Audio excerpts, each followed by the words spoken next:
Bienvenidos a un nuevo capítulo de TVT, donde contamos la historia, pero más chévere.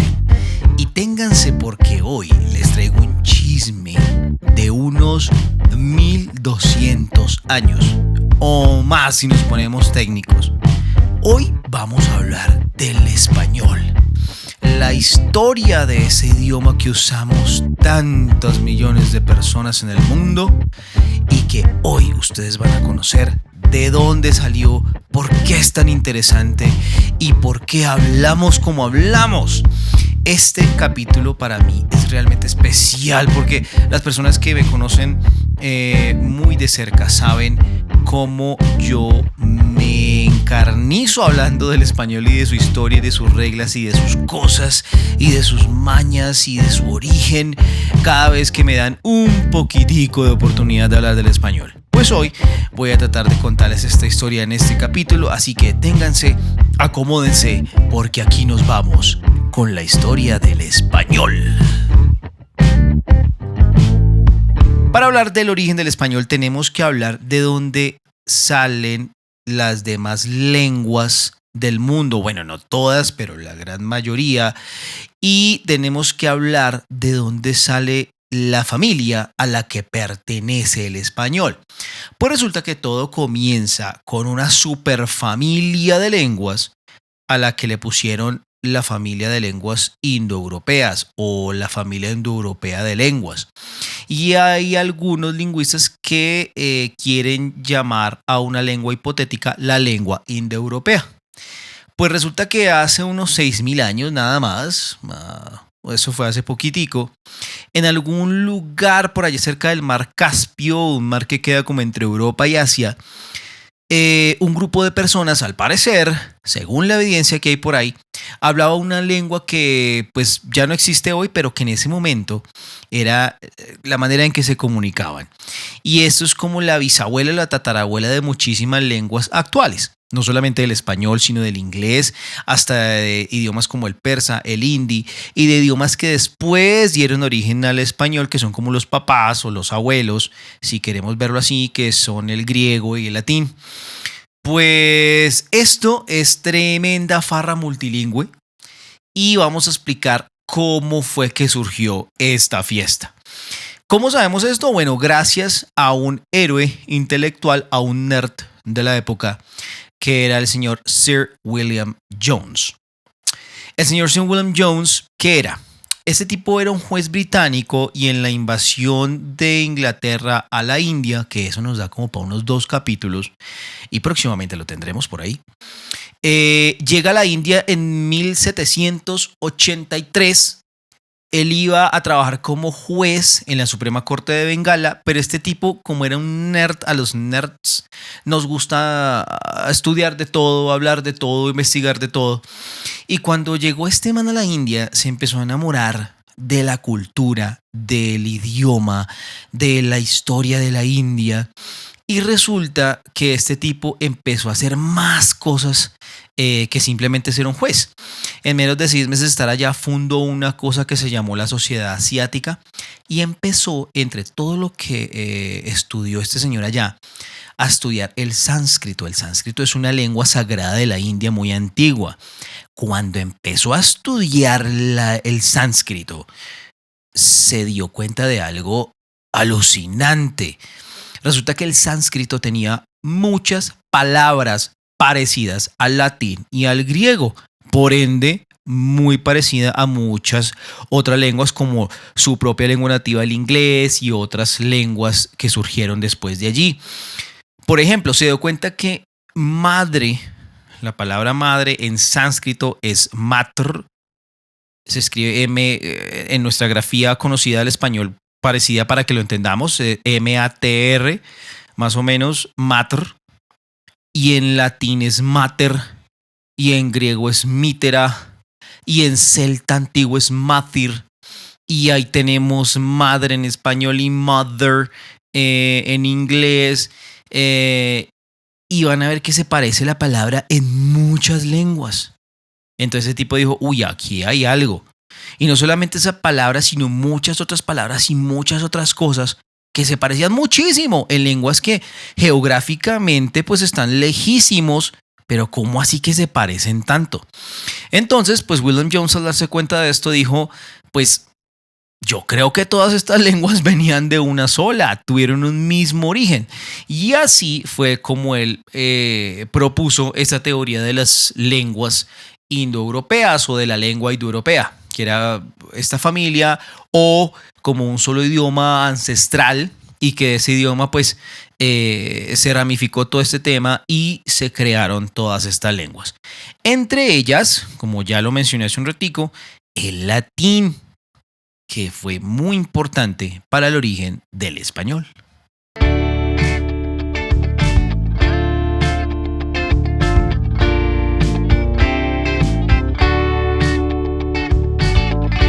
El latín era la lengua del Imperio Romano. Los romanos fueron unos manes re inquietos, repoderosos, repeliones y que querían conquistar todo. También la historia del Imperio Romano nos da para unos 3 capítulos, para unos 3 episodios del podcast, entonces aguanten ahí. Pero lo que nos interesa acá es que pues estos manes conquistaron casi toda Europa, parte de Asia, el norte de África, y en donde llegaban pues dejaban su idioma. ¿Qué pasó? Que el latín, cuando se empezó a mezclar con las lenguas de otros pueblos que ya estaban por allí, sí, porque pues antes había igual gente por ahí que se comunicaba a través de estos idiomas.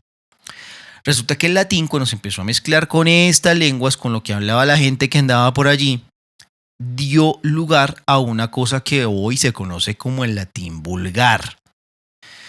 ¿Y qué pasa? Teníamos el latín clásico y el latín vulgar. El latín vulgar fue lo que se surgió del latín con todas estas otras lenguas de los pueblos, es decir, lo que hablaba el pueblo, la gente de la calle, mi gente, maniga, mi raza.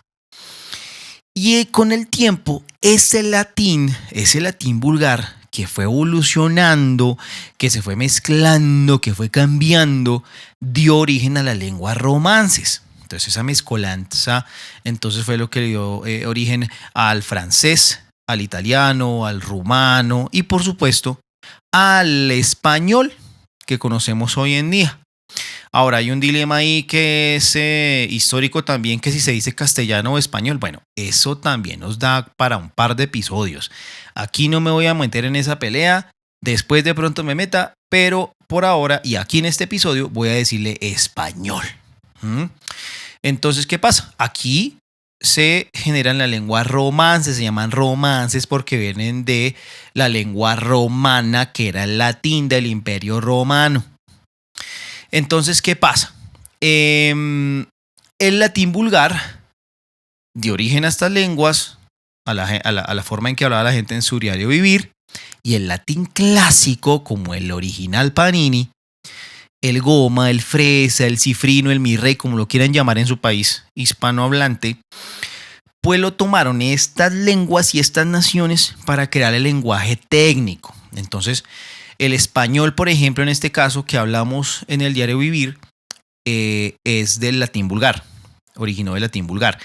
Y el latín clásico lo utilizamos para lenguaje técnico. Entonces, un ejemplo. En latín clásico, caballo se decía equus, entonces por eso es que decimos que lo equino es referente a los caballos y la equitación. Todo lo que tenga que ver técnicamente con los caballos utilizamos equus, equino. Pero en latín vulgar, caballo se decía cavallus, entonces de ahí sale caballo en español.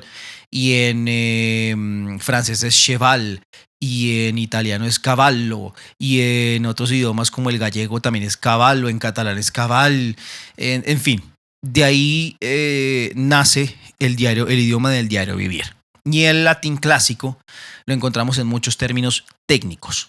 Ahí está, ¿listo? Pero ahí la historia no termina. Espérense, porque es que ahí no se quedó este idioma tan lindo que hablamos tantos millones, que es el español.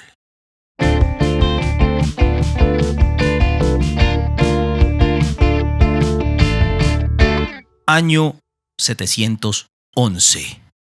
Un grupo de musulmanes cruza el estrecho de Gibraltar, que es un estrecho que queda entre el África del Norte y la península ibérica, lo que es hoy España y Portugal. Y llegan y dicen, buenas, ¿cómo estamos? Pues no solamente fueron de visita a saludar, sino que se quedaron casi 800 años. Y cuando llegan los árabes, durante esos casi 800 años que se quedan, de 711 a 1492, nació una cosa que en la historia se llama el Al-Ándalus, que es esa civilización que se formó en la península ibérica con los árabes, que trajo cosas chéveres, trajo cosas buenas en conocimiento, en cultura. Después hablamos de eso también en otro episodio. Pero entonces, en esos 800 años, pues el idioma árabe, su lengua árabe, pues fue la lengua que mandó la parada. Entonces era la lengua que se hablaba para hablar de ciencia, de agricultura, de filosofía, de medicina, de matemáticas, de música, de todo. ¿Sí? Y incluso en el día a día, en el diario vivir, la gente hablaba mucho árabe. Pero entonces, ¿qué le pasó al español en ese momento? Pues empezó a mezclarse con el árabe, ¿sí? Y tenemos, gracias a eso, hoy en día más de 4.000 palabras, ¿sí? Pero es que no solamente metieron palabras, sino metieron también conceptos técnicos también. Les doy ejemplos rápidamente. Álgebra, alcobas, alfombras, azulejos. Muchas comienzan por al, porque en árabe al es el artículo el. Entonces era el no sé qué. ¿Sí? Entonces de ahí salen otras palabras como almohada. Ojalá. Ojalá quiere decir en árabe si Dios quiere. O sea, si usted es ateo y dice ojalá, pues le está haciendo caso a Dios. Ahí se las dejo. La palabra aceituna también. Entonces, por ejemplo, por eso es que el español se diferencia de muchas otras lenguas romances, porque en otras lenguas romances la aceituna, el aceite, vienen desde la raíz que da a palabras como óleo, oliva. Por eso la palabra oliva es la aceituna también, porque viene de óleo. En otros idiomas, aceite se dice óleo, oli, will. Por eso es común que en español digamos es aceituna y no digamos oliva, que digamos aceite y no óleo, porque eso viene del árabe, diferente a otras lenguas romances que se quedaron con su raíz latina.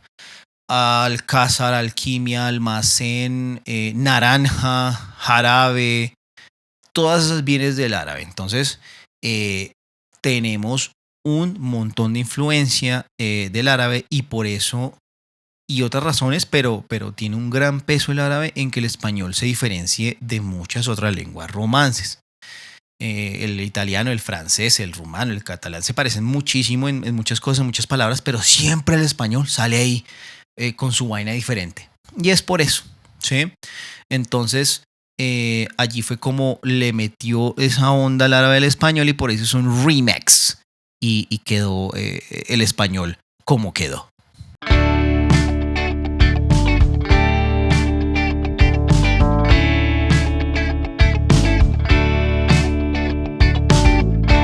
El español entonces, como lo venía diciendo, tiene muchas particularidades, es muy particular y se diferencia mucho de las lenguas romances, de las otras lenguas romances. Una de las cosas que lo diferencian es el cambio en muchas palabras de una F inicial a una H inicial, o a un sonido mudo hoy en día inicial. Es uno de los fenómenos fonéticos más distintivos de la evolución que ha tenido el español. Entonces, cuando comienza el latín vulgar a crearse en los idiomas romances, entonces hay muchas palabras que tenían la F inicial, y después se empezó a convertir en una H aspirada, como la H inglesa, como cuando dice house. Entonces, por ejemplo, la palabra furnum, que era horno, primero era forno, después se decía horno, pero después de muchos cambios, ese horno ya no se decía horno, sino horno, y la H quedó en la escritura con objetivos etimológicos, es decir, para acordarse de dónde venía, cuál era la raíz de esa palabra, de dónde surgió. para acordarse que era forno, de horno y demás. Si no, se hubiera quitado y no escribiríamos la H y entonces la gente dice, ay, pero la H es muda, ¿para qué? Fue por eso, para que la gente se acordara que, horno viene de forno, mira el horno. Un tema ahí medio nerd de la lengua, pero esa es la razón. Por ejemplo, en latín era facere, que después se decía facere, y después facere, y después hacere, y después hacere, y después hacer. Entonces, por ejemplo, esto permite que en italiano, en francés, hacer se diga faire, fare, pero en español no se dice facer, se dice hacer. Con horno igual. También en los otros idiomas pues tenemos la misma palabra forno en italiano, pero en español quedó horno. Palabras como en latín estaba fabulari, fabulare, y eso terminó en español en hablar. No se dice hablar, sino hablar. Pero por eso tenemos en portugués falar. ¿Sí? Eso sí conservó la F. Pero algunas palabras también mantuvieron la F inicial porque en algún momento alguien dijo, no, hay que seguir el origen y por términos de cultura y cosas lingüísticas mucho más avanzadas y académicas, algunas palabras conservaron la F inicial, como fórmula o famoso. Y también cuando hay diptongos después de la F, es decir, cuando hay dos vocales pegadas en una misma sílaba, se conservó la F inicial.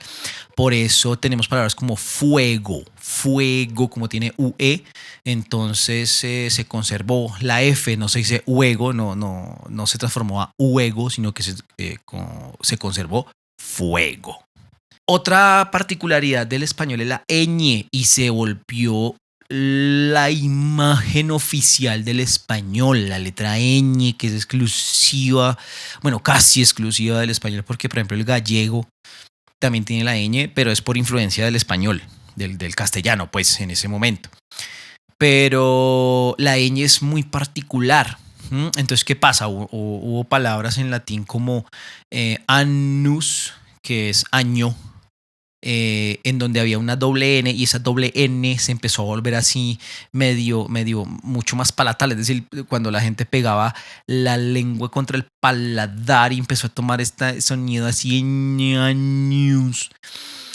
Y no solamente esto, sino que también en la Edad Media, los escribas, las personas que redactaban y escribían los textos, para ahorrar tinta y para ahorrarse la fatiga, pues abreviaban la doble N como una sola N, pero le ponían una virgulilla. La virgulilla es esa cosita, esa curvita que tiene encima la ñ cuando la escribimos.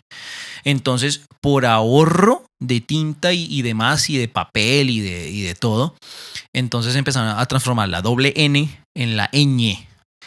Y después Alfonso X, el sabio, que fue un gobernante importante en España, oficializó la letra ñ en el siglo XIII y allí ya se incluyó en los documentos oficiales de gramática del español. ¿Sí? Entonces la ñ es única entre estas lenguas romances. Las otras lenguas romances tienen este sonido, pero utilizan otros grafemas, otras letras. Por ejemplo, el italiano utiliza la GN, el francés también lo utiliza. Entonces ese GN, ese sonido de la ñ.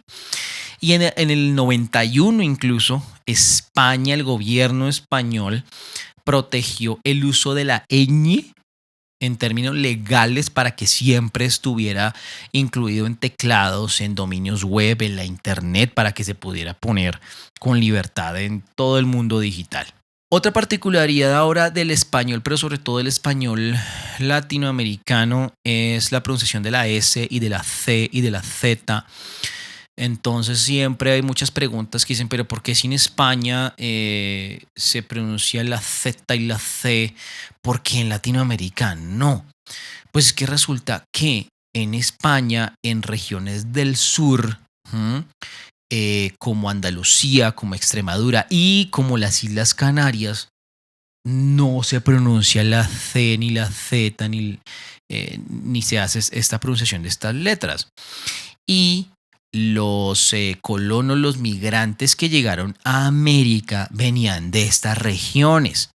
Sí, o sea, obviamente llegaron españoles del centro de España y de otras zonas donde sí se hacía, pero la mayoría empezó a llegar de estas regiones.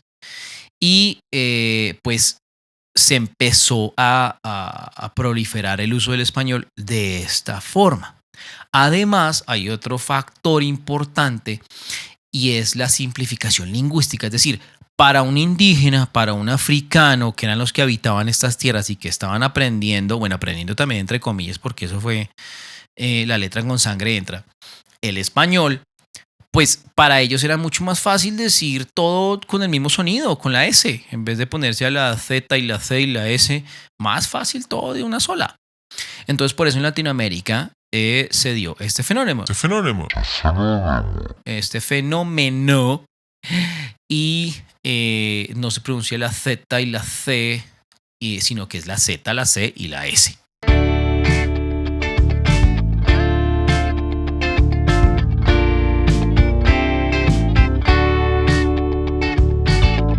Bueno, en 1713 unos señores muy elegantes, así, de blanca peluca y buenos modales, se reúnen y dicen, bueno, esto del español está como desordenado, vamos a poner un control, vamos a hacerlo académico.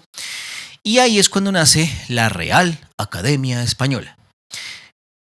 Nace con un lema que parece como si la Real Academia Española fuera una fábrica de cera para muebles, porque el lema es limpia, fija y da esplendor. O sea, parece así como para muebles, como si el idioma fuera una mesa de caoba para limpiarla y darle esplendor. Y pues la Real Academia Española pues ha intentado hacer como un policía del idioma y el diccionario y las acepciones y las conjugaciones y demás. Pero como siempre, históricamente el español es un rebelde con causa, es rebelde. ¿Sí? Se sale de la regla y va evolucionando muchísimo.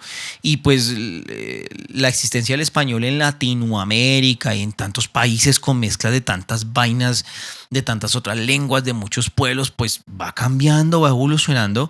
Y pues a la RAE pues le ha tocado es aceptar cosas nuevas. Incluso ya casi que en cada país hispanohablante hay una propia academia de la lengua. Cada país tiene su academia de la lengua. La Academia Colombiana de la Lengua, la Academia Mexicana de la Lengua, la Academia Costarricense de la Lengua. Es decir, casi que cada país tiene su propia lengua y estudian el idioma español, pero no el español en su forma española de España, del origen, sino de la forma en que ha evolucionado y en que se estructura en su propia nación. Entonces, el español es algo rebelde y que va cambiando todos los días.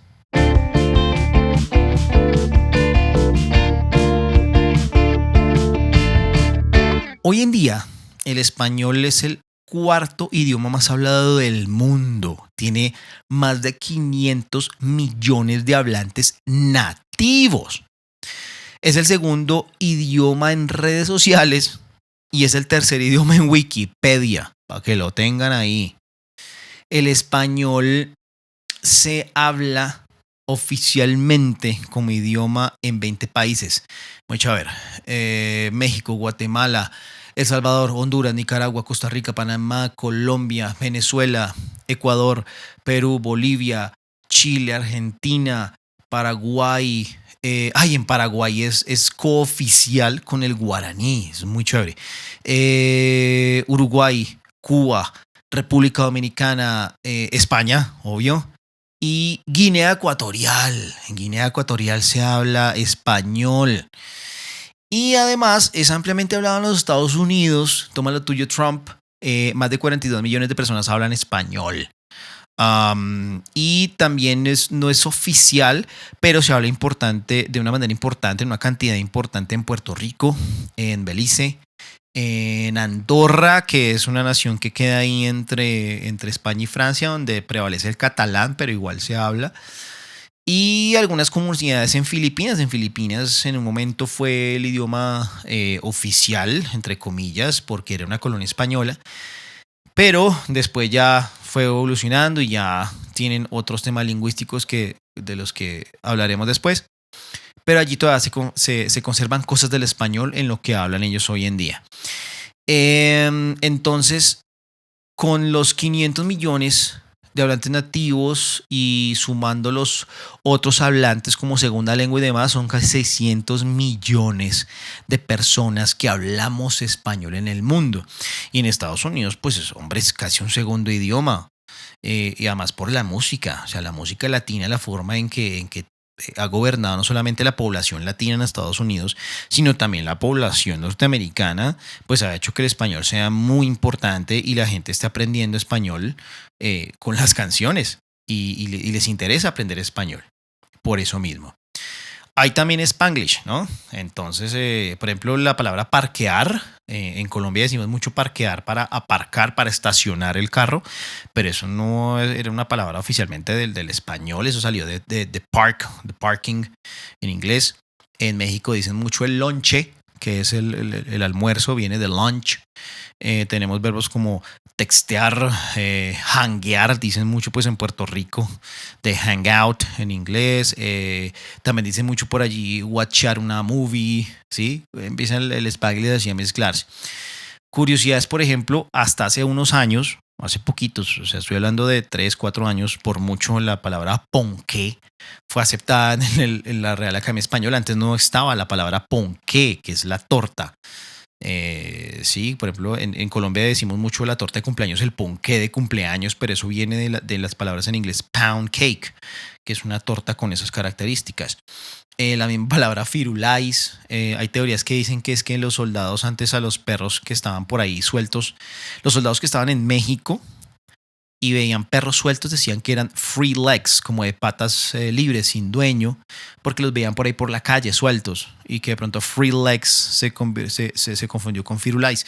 Otras teorías dicen que es que les ponían un sello a los perros cuando pasaban la frontera de Estados Unidos a México y viceversa, y entonces les ponían un sello o un certificado que era free of lice o sin pulgas, y que free of lice pues se convirtió en firulais. ¿Sí? Hay esas dos teorías. El español también ha aceptado palabras que ha dejado el internet, pues tomadas del inglés, también como googlear, hackear, formatear, linkear, ¿sí? Y todo esto ya ha venido evolucionando y siendo aceptado por la Real Academia y demás. Ni qué decir de los gamers, que también han hecho palabras como banear, buguear, trollar. O sea, si me escuchan gamers, saben de qué estoy hablando. Y el español también hoy en día tiene palabras de origen indígena en Latinoamérica. ¿Sí? Tenemos lenguas que han transformado el español como el náhuatl, el chipcha, quechua, guaraní, que lo mencionamos ahorita con Paraguay, el mapudungún, que se habla mucho por allá en el cono sur, aymara, caribe, arawak, taíno. El taíno es un idioma que ha tenido una influencia muy importante en el español. Y muchas otras lenguas indígenas. Entonces tenemos palabras como aguacate, chocolate, tomate, cacahuate, arepa, chigüiro, curúa, mondongo, guadua, poncho, mate, pampa, cancha, guagua, cuy, soroche. Tenemos también, por ejemplo, cachapa, barbacoa. Barbacoa es una palabra del taíno, que incluso evolucionó a barbecue y demás, pero es barbacoa, viene del taíno. Otras palabras como tucán, cacique, barbilla, hamaca. Hamaca también es del taíno.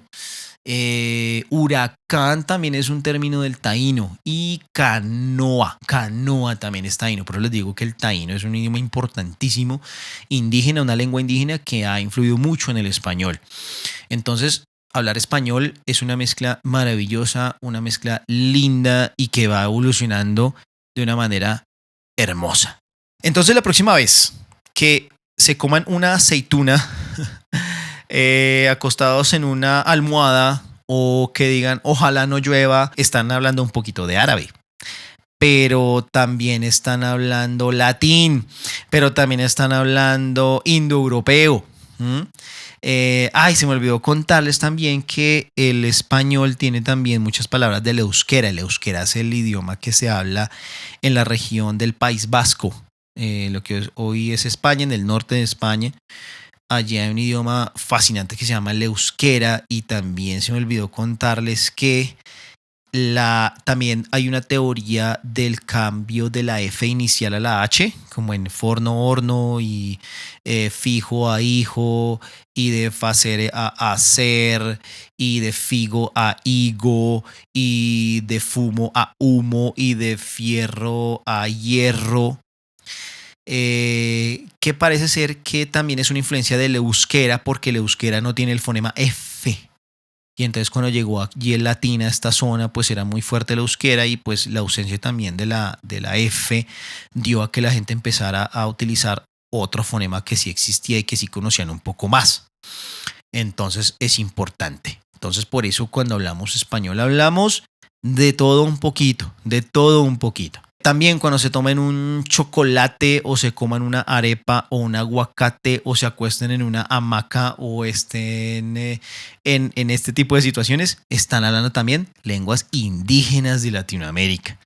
Entonces el español no es una lengua de la nada, no es una lengua así purísima, no. Como todas las lenguas es una evolución, es una mezcla de muchas cosas, es, como lo dije al principio, tremenda barra.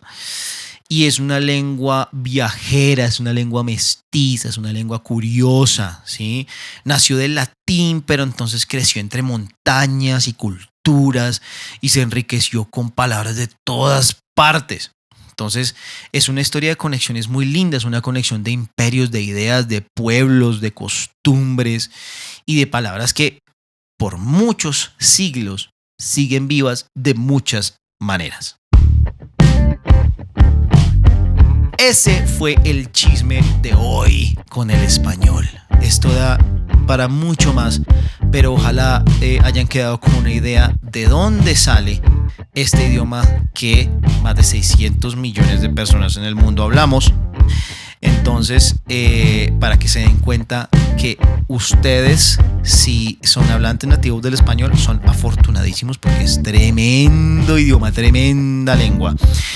Y si lo están aprendiendo y me están entendiendo todo lo que estoy diciendo, pues felicitaciones porque aprendieron una lengua fascinante. Cada palabra tiene tremenda historia y conocerla nos conecta más con lo que somos una mezcla linda de muchas cosas. No olviden suscribirse si les gustó, si quieren más historia, cuéntenos de qué les gustaría conocer la historia, pero más chévere, aquí en TVT. Muchísimas gracias y ahí nos vemos en un próximo episodio.